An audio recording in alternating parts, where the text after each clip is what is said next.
In this tutorial, I'm going to show you how to make this user interface here with these animations in less than 50 minutes.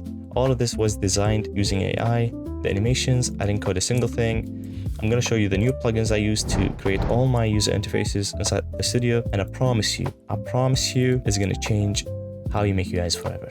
This looks cool and we'll make it today. We have all these animations. You see here, this one rotates the opposite way. This one has an offer effect, scales up. So let's get started. Alright, this workflow consists of 4 steps. The first step is to generate the UI using HTML and CSS, which an AI will do it for us. The second step is to convert it into a Roblox Studio user interface. The third step is to clean it up manually, and fourth step, add animations. All of this, you can do in less than 10 minutes. It's super easy. You can make amazing UIs, probably any UI you want, without designing anything yourself. So let's start. We need the UI itself. I'm gonna go to Gemini. I'm gonna start from there. So here we are inside Gemini, and when I told him I want a backpack user interface made in HTML and CSS, and I aim for an RPG theme. Now what he gave me is this file. I download it and I go to, for example, here, one to show you how it looks like. It looks something like this, which by the way looks similar to what we have because I'm showing you how I did this. Now this looks fantastic, and it's a file. I don't ask. I just told him to backpack UI, HTML and CSS, and make sure it's a high quality with color palette, only visual without logic. And he gave me this file, which is an HTML, actually he gave me 2 files, HTML and CSS. Well, you can just download this, save it as style.css, in the same folder you save this HTML itself.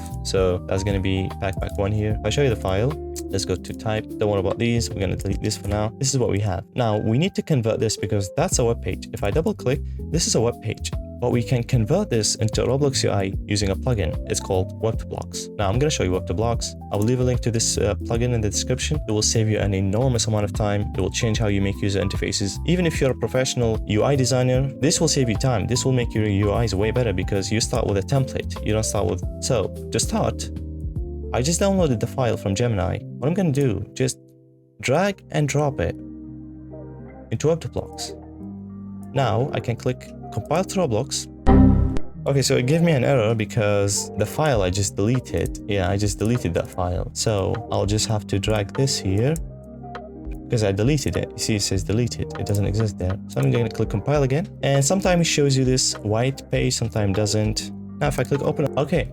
Look what we have here. We got these 2 files. One of them is the user interface, which is this one. It has the largest size. The second one, this is a model script. It has all the elements referenced here. Take this, the user interface. We're going to drag it into the studio.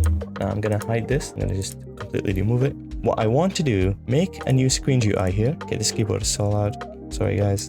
Let's take a look at this. Now that looks good, except it's not perfect. There's a little bit of this. This doesn't look good. This doesn't look good. But overall, we can fix this. We have a starting point that looks absolutely fantastic. And all of these were actually detected automatically to be buttons in a UI grid. So if I duplicate any of these, you see automatically, and that's a scrolling frame as well. It's going to be so easy to fix this. So start with one element, not the one colored, delete everything else. Good.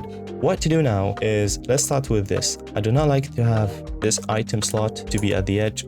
I like to have some spacing between it and the scrolling frame. I'm going to show you. The best way to add spacing is to make another frame. Copy the scrolling frame size and position. So that's size right here. I'm going to Control C, go to the new frame, Control V, and position as well. Control C, Control V. Now we have this. What I want to do is drag and drop the scrolling frame inside of it, the new frame we just made. I want to hide the background.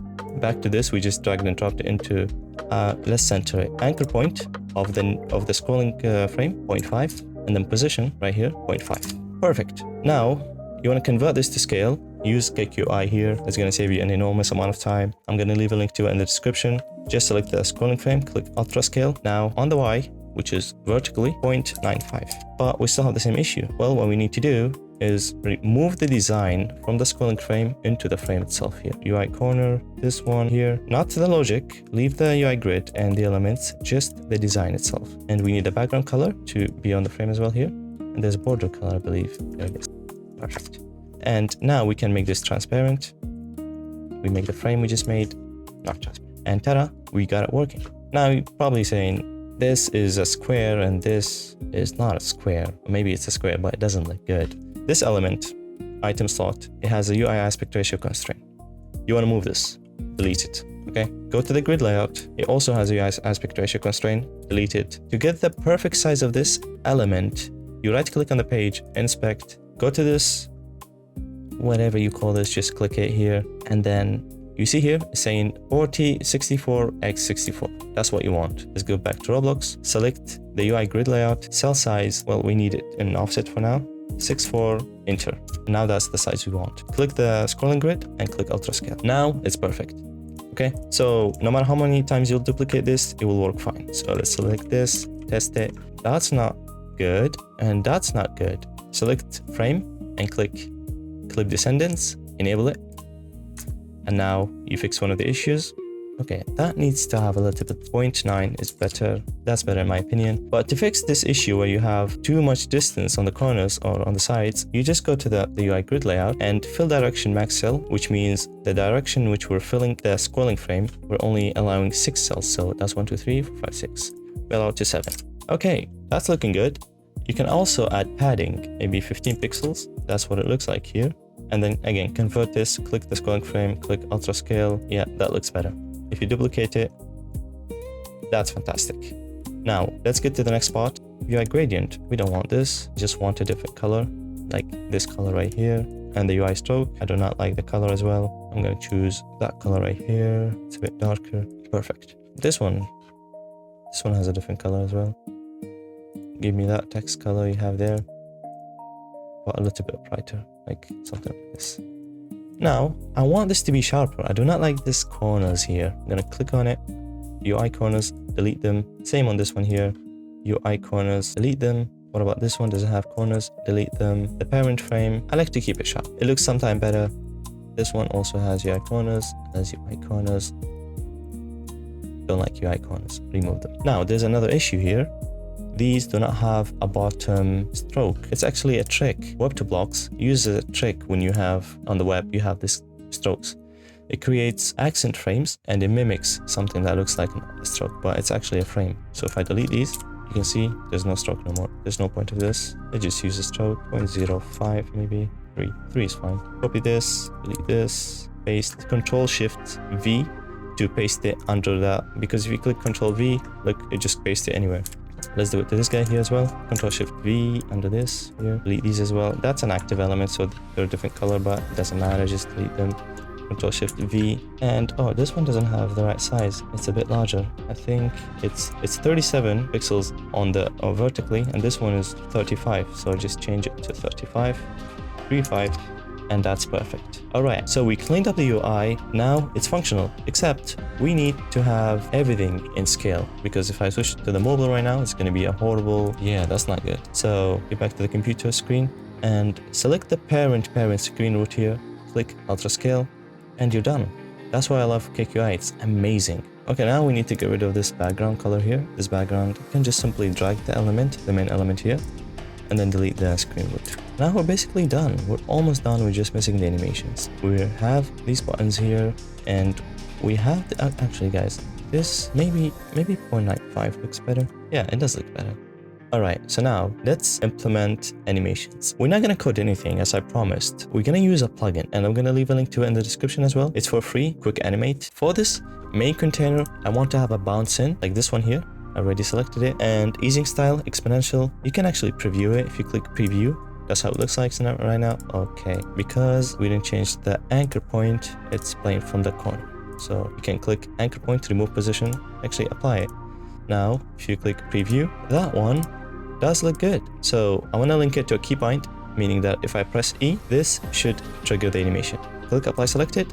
First time you will do this, it's going to ask you to give it permission to allow to manage scripts, I believe, because it needs to create a script with the animations code injected. Then after this, if you want to see what you have applied to it, it's telling you in the expector that you have bouncing, which is linked to a keybind. I want to also have bouncing for this inner holder, this one right here. It's actually called frame. Scrolling doesn't look good. I want to have bouncing, but with a little bit of delay, because it's going to look nicer.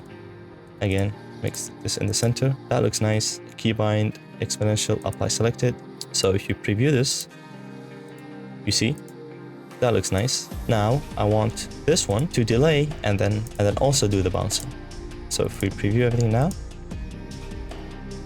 I want it to have a slide in. So it slides from the bottom to the top. Let's go to slide toggle here. Let's go to 1, direction to be down, and delay 0.05. How about this? So if you preview everything now, does look good. Okay, so we have the main parts done. We just want to do the rotation right and left on this one on hover. These are so easy to make. Select the first one, apply hover, trigger hover, and then go to rotate. Put this to 4 degrees and then apply. Actually, -4 degrees. For the first one, I want -4. Second one, I want 4. Click apply. Next one, I want -4. And then last one, I want 4. I also want on hover to have color shift. Yeah, color shift. It's going to make it brighter. So if I click preview, it's going to do this when you hover. It's going to make it brighter. And then I also want, when you click it, to have punch and scale. So click punch scale, meaning that it will do something like this. Just center the anchor point of them. Now if you click preview, it's going to do something like this. Also, on hover, do hover shadow. That's going to make it look nice. Color 3A, 3A, 3A. Apply selected. It's going to make it look nice. Great. This one, color shift when we hover. So right now it's being set to brightness. Fine. Apply it. Maybe 0.4 the rotation so that it takes a bit longer. When we hover now, we have color shift. I also want shadow 3A. Apply. And basically we're good. Hover again. I'm gonna go to scale up. Scale up is gonna just scale the button up. I'm gonna have 4% scale up. Apply. On hover and then on click do punch scale so that when we click them, and I know what's going to happen, so we just need to center this in the middle for both of them. If you preview, that's what's going to happen when you click the button. It's going to just bounce or something. And basically we're done. If I click preview all, it's not going to do it well, but you know, these are the animations we currently have. That one doesn't seem to be working so good because I'm gonna clear it. I'm gonna make it scale up, not scale up, actually bouncing with a little bit of delay, 0.05. If I click apply, preview, looking nice. Maybe back. Great. Now, so if I press E, so we have some issues. So that's the one we had. Okay, so there's something I just noticed. The framing of itself, it's actually not exponential, it's back. Yeah, it's back, it's set to back. So if I press E, yeah, okay, great.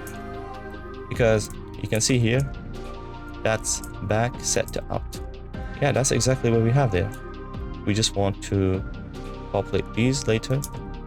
But for now, we have hover shadow, we have these rotate. I know the quality looks bad right now, but that's because we're in the studio and we're previewing and we're, you know, it's a mess. These, you know, when you click them, they're working fine. This one has it needs to have the anchor point in the middle. Okay, so let's add the final thing here, which is I want to have them bounce in as both of them at the same time after 0.1 keybind. When we click E, do the bounce in, please. And yeah, so I believe we're done. Let's take a look at this. And this is what we have here. Like, that's really good. We didn't spend so much time fixing any of this. And guess what, guys? If we switch to the mobile, it will look fine too. Just add a UI aspect ratio constraint on the parent frame aspect ratio, fix aspect ratio, and then go to the mobile. Just fit the screen. It looks fine here. If I go to the iPhone 11, it's gonna look fine again. Okay, so something missing. These images here and this image here, I'm gonna show you how to do them. Go to that button we have here. Just add an image label inside of it. And then just, again, fit to parent and click this for the anchor and position enabled. Now we're good. Remove its background color, set it to 1. And now just set your image here. Of course, you'll do this using a script, so you'll have the template fully done here. And then the script will automatically duplicate it, change the name to something like 10, apply the hover animation to it again, and the image label will be updated to whatever item the player have in the inventory. And then when they click it, this will also update here using a script. Now, you got the hardest part done, honestly, which is designing and animating, and you got a user interface that absolutely look fantastic. Okay, so that's an issue right here. Let's fix it quickly. Let's go to the scrolling frame itself. So 15 pixels, please. Perfect. Now click Ultra Scale. If you had that issue, just again, to show you how to do it, to fix it, UI grid, add padding manually. So 20 if you want, or 15. 15 is perfect here because I want to have this really cool padding around the corner. And then do not leave it in offset. That's not gonna work on the mobile really fine. If I go to the phone, you see that's way too far. You need to have it in scale, so just click ultra scale and Kick UI will do the magic for you. If I go to the mobile again, F13, it looks fantastic. Guys, now you know how to make these user interfaces, and I promise you, any UI you want that you have in mind, you can easily implement and get it to the studio using Web2Blocks. Web2Blocks took off your shoulder the hardest part, which is designing the user interface. You usually need a reference to work from and then manually, copy the reference into the studio. Doing that manually takes hours. On top of that, you want to also animate it, which takes hours as well of coding. Most of us are just solo devs who are trying to make games, right? You're trying to ship games and you also want to have a really nice looking user interface. The limitation to making this is basically gone now. You can make a user interface, it works fine, it looks really good, and it doesn't take that much time. So that's the end for this video. I'll probably be making more tutorials on how to make more complex UIs and clean them up and animate them. But yeah, I hope this tutorial helped you to see a new way and maybe you go make something cool.